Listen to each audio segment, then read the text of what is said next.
Hey, I'm with Kevin, who I have just realised you're really tall. I am, Kevin, yes. We're standing very I'm a close large and you're really person. tall. But that doesn't matter. You've just seen The Witcher 3. I have. For 45 minutes. For 45 minutes. Okay, now I'm supposed to be a serious critic, you know. Yeah. I'm a critic. I'm supposed to be, yes, I'm an artiste.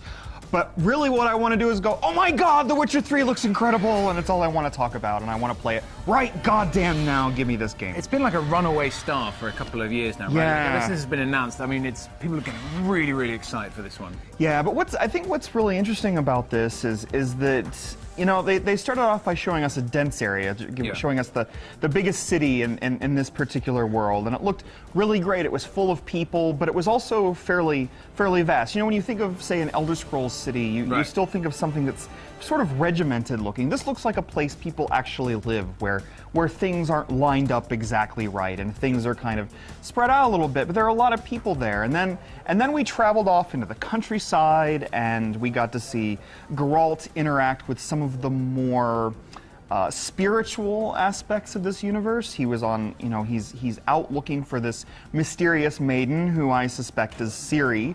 From the fiction, but he's out there, and you know, he interacts with this small goblin type thing who lost its voice, and then he gets it back, and it's all very funny and kind of annoying and cute.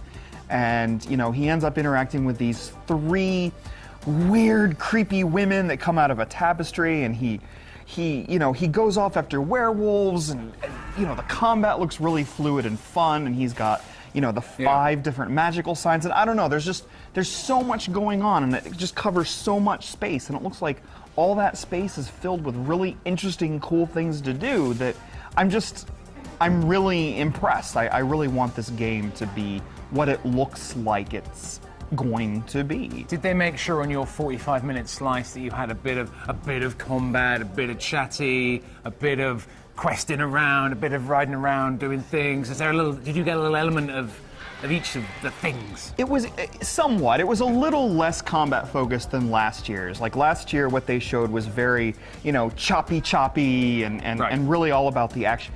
This year, they're really, you know, the biggest thing I think was just showing the vastness of the world. You know, we quick traveled, he shows this mountain, and he's like, you know that city we left a little while ago?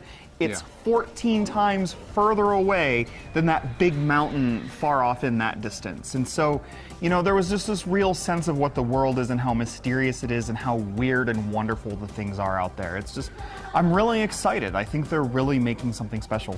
And if I know you, that kind of gameplay demo is much more exciting to you than a shit ton of combat, right? Yes. Yes, I just want to see it all. I want to see it all. I'm excited. I think this game is really going to be I hope it's going to be awesome. Brilliant. Thank you, Kevin. Oh, my pleasure.